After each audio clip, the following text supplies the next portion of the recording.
आहोंचा प्रश्न आणि माझं उत्तर याचं कॉम्बिनेशन करून मस्तपैकी एक रेसिपी बनवली आहे. तर व्हिडिओ शेवटपर्यंत बघा. आवडला तर नक्की लाईक सबस्क्राईब करा. तर चला व्हिडिओला सुरुवात करूया.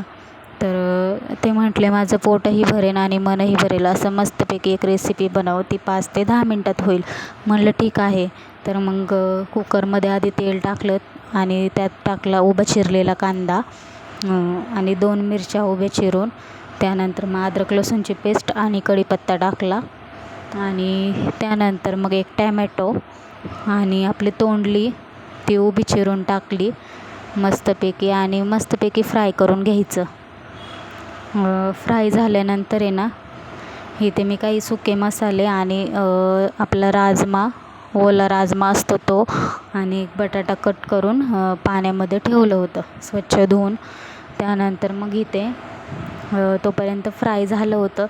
त्यानंतर मग त्याच्यामध्ये राजमा आणि बटाटा टाकून घेतला आणि आपले मसाले टाकून घेतले. हळद, मिरची पावडर, कांदा लसूण मसाला आणि चांगलं फ्राय करून घेतलं.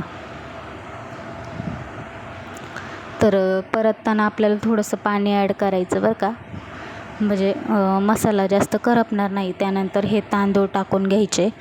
तर ज्यावेळेस मी तोंडली आणि टॅमॅटो मी फ्राय करत होते त्यावेळेसच मी मीठ टाकून घेतलं होतं. तुम्ही नंतरही टाकू शकता. तर इथे सुहानाचा बिर्याणी मसाला होता, तोसुद्धा मी ॲड केला त्यामध्ये आणि चांगलं मिक्स करून घ्यायचं आहे.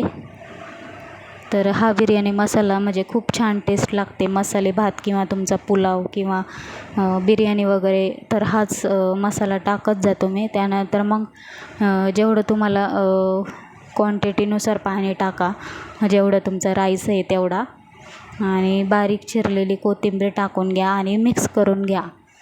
आणि उकळी आल्यानंतर एक उकळी काढा भाताची आणि मस्तपैकी 2 ते 3 शिट्ट्या करून घ्यायच्या.